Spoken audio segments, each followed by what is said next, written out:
여러분, 오늘 우리가 본문을 읽으면서 좀 긴 본문이었지만 가장 많이 등장하는 단어가 뭐였는지 아세요?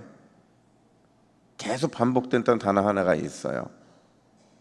바로 평안, 히브리어로 샬롬이라는 단어가 계속 반복이 됐는데 총 몇 번이 반복이 됐느냐?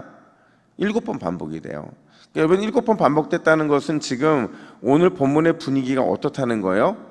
평안으로 가득해야 맞다는 거죠. 완전수니까. 근데 오늘 본문에 어떤 내용을 주로 하고 있느냐? 오늘 본문에 나타나는 사건이 뭐냐? 14절은 이렇게 말하는데 우리 14절 같이 한번 읽어볼까요? 시작. 예후가 요람을 배반하였으니. 여러분, 히브리어로 카샤드라고 하는데 배반, 반역, 이 모반이 일어나게 되는 게 오늘 본문의 내용인 거죠. 분명히 샬롬, 평안이 반복되는 본문인데 왜 카샤드, 배반, 반역의 사건이 발생하느냐? 그 이유가 있더라는 거예요. 그건 뭐냐면 샬롬을 방해하는, 우리의 삶의 평안을 온전히 누리지 못하게 하는 이유가 오늘 본문에 등장하더라는 거죠. 여러분, 도대체 왜 하나님은 우리의 삶에 평안을 주셨고 샬롬을 누리게 하셨는데 우리는 이걸 왜 누리지 못하는 걸까? 오늘 본문은 두 가지 이유가 있다고 말을 하는데, 첫 번째로 끊어버리지 못한 죄의 습관이 있다, 이렇게 말을 합니다. 반드시 청산해야 하는데, 반드시 끊어버려야 하는데 그러지 못한 죄의 습관이 여전히 남아있기 때문에 하나님의 샬롬, 평안을 우리가 누리지 못한다는 거죠. 오늘 본문에서 드디어 아합의 죄가 예후를 통한 마지막 심판으로 나타나게 되는데, 중요한 건 여러분, 아합이 회개함으로 하나님 앞에서 겸비함으로 자기 때에는 그 심판을 받지 않아요. 근데 아들 시대에 와서 이 심판이 임하게 되는데 그 내용을 열왕기상 21장 29절은 이렇게 말합니다. 우리 함께 읽습니다. 시작. 그가 겸비함으로 내가 재앙을 저의 시대에는 내리지 아니하고 그 아들의 시대에야 그의 집에 재앙을 내리리라. 아멘. 그래서 결국에는 오늘 그 심판이 임하게 되는데, 자, 여러분, 왜 하필이면 아합의 아들의 시대일까요? 그렇잖아요. 분명히 아합은 회개를 했어요. 겸비했어요. 그럼 그것으로 일단락 져야 되는데 왜 굳이 그의 아들의 시대에 심판하겠다고 말씀하시는 거냐? 그 이유는요, 아합의 회개한 그때부터 그리고 그 아들의 시대까지 하나님이 무엇을 주시기 위함일까요?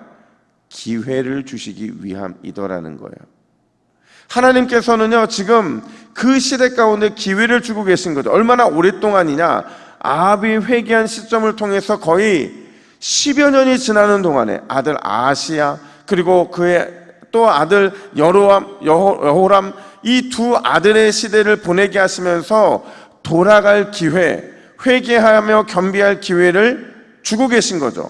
근데 여러분, 이 말은 바꿔 말하면 지금 심판이 임했다는 것은 이들이 이 기회를 잡았다, 못 잡았다? 못 잡았다는 거예요.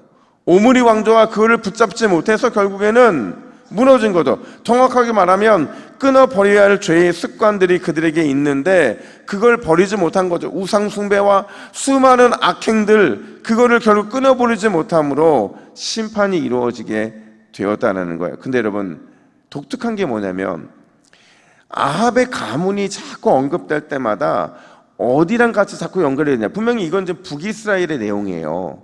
근데 북이스라엘 심판이 임하는 죄의 습성들을 버리지 못해도 결국 심판받는 이야기가 진행이 되는데 여기에 자꾸 무슨 어떤 사람들이 연루가 되느냐?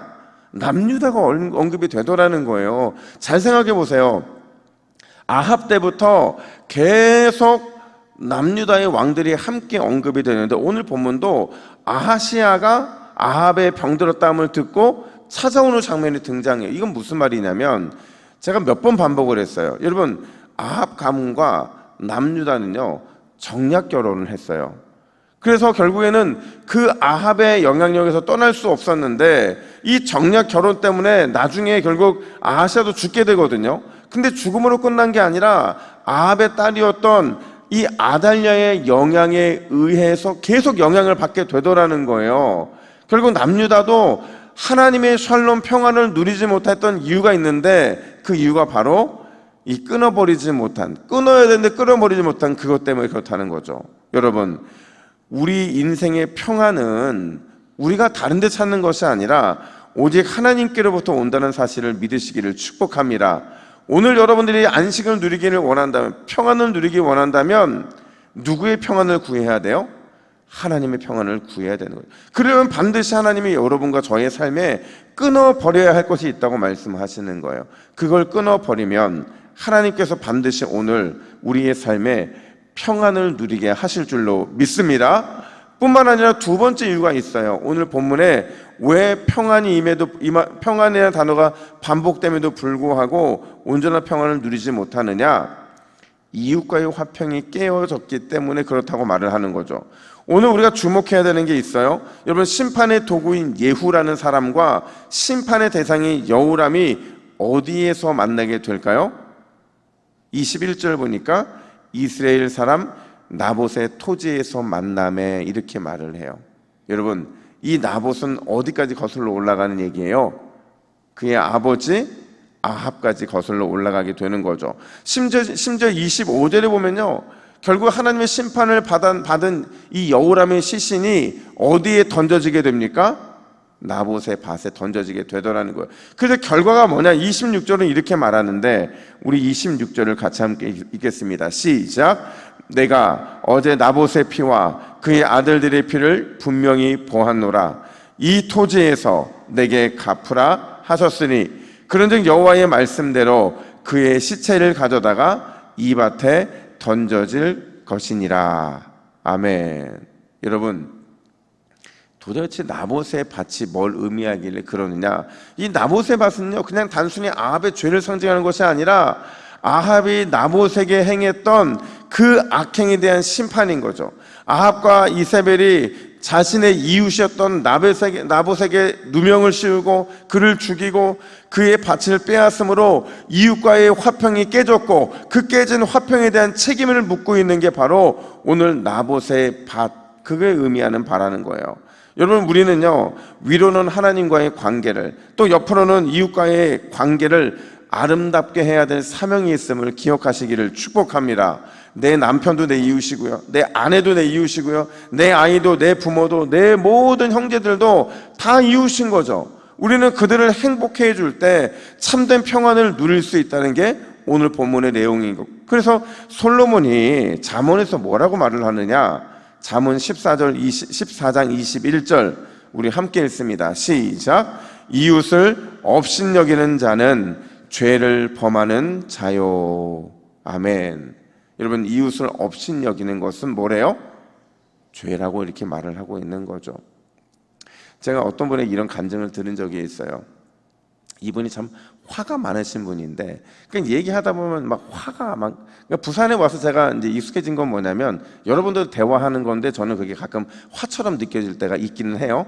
근데 이분은 진짜 화를 너무 많이 내시는 분이에요. 그러니까 편안하게 얘기하면 되는데 늘 이렇게 아내한테도 화를 내고 가족들한테도 화를 내고 심지어 저한테도 화를 내시는 분이셨어요. 원래 목사들한테 화 잘 안 내잖아요. 근데 이제 이분이 늘 화를 내시면서 뭐라고 말, 두 가지 말씀. 하나는 자기는 화를 내면 뒤끝은 없대요. 아니에요. 화 내는 사람 뒤끝 많더라고요. 그럼 두 번째는 뭐냐면, 이게 자기는 평생 그런 성품으로 태어났다는 거예요. 그러니까 자기가 화를 내는 걸 이해해달라는 거죠. 근데 이제 제가 가만히 보니까 이 남편이 화를 내니까 이 아내가 늘 불안한 거예요. 그러니까 기도할 때마다 하나님, 우리 남편 화내서 사고 내지 않게 해달라고 막 이러는데, 이분이 70이 넘어서 하나님의 살아계심을 경험을 하는 거예요. 그리고 말씀 앞에 자기가 무너지는 걸 경험을 한 거죠. 그리고 나서 이분이 뭐라고 간증하냐면, 이 화가 자기의 이 성품이 아니더라는 거예요. 자기 안에 온유한 게 있는데 화가 자기 안에 너무 가득하다 보니까 온유함이 드러낼 기회를 다 잃어버렸다, 이렇게 말을 하더라고요. 결국에는 여러분, 이분이 70년 평생 동안에 가장 안타까워했던 자기 고백이 뭐였냐면, 자기가 화나서 누군가에게 상처를 줬던 게 가장 아쉽다, 안타깝다, 자기가 그걸 너무 회개한다, 이런 말을 하시더라고요. 여러분, 하나님이 주시는 샬롬 평강을 누리기를 원하십니까? 그러면 오늘 이렇게 말을 해요. 죄와의 습성이 있으면 끊어야 될 습성이 있으면 끊어버려야 한다고 말을 하는 거죠. 그게 화일 수도 있고, 또 때로는 내 안에 끊어야 되는데 끊지 못하는 뭔가가 있을 수 있는 거죠. 두 번째로, 과연 내가 이웃과 화평하기를 힘쓰고 있는가? 내 남편, 내 아이, 내 자녀들, 내 아내, 나의 이웃들과 화평을 위해 살아가고 있는가? 그걸 점검하라는 거죠. 그러면 반드시 오늘 하나님의 샬롬의 선물이 저와 여러분들에게 임하게 될 줄로 믿습니다. 오늘도 끊어버리고 이웃과 화평하기를 힘쓰며 하나님의 샬롬을 경험하시기를 예수님의 이름으로 축복합니다. 우리 화면을 보시고 같이 기도의 제목을 같이 읽습니다. 시작. 주여, 샬롬을 누리지 못하게 하는 죄의 습성을 과감하게 끊어버리게 하옵소서. 화평의 관계를 통해 하나님의 완전한 샬롬, 완전한 평안을 누리게 하옵소서. 아멘. 함께 기도하겠습니다. 하나님 아버지, 은혜와 사랑을 감사합니다. 오늘도 우리가 샬롬을 누리기를 원하지만 그 샬롬이 우리의 삶에 임하지 못하는 것은 하나님, 우리 안에 있는 죄의 습성과 또 이웃과 화평하지 못한 우리의 연약함이 있기 때문인 줄로 믿습니다. 오늘 하나님 앞에서 그 모든 죄의 습성을 과감하게 끊어버리게 하여 주시고 이웃과 화평하게 힘쓰는 우리 모든 동부교회 새벽 기도자들이 될 수 있도록 역사하여 주시옵소서. 감사드리며 예수님의 이름으로 기도하옵나이다. 아멘.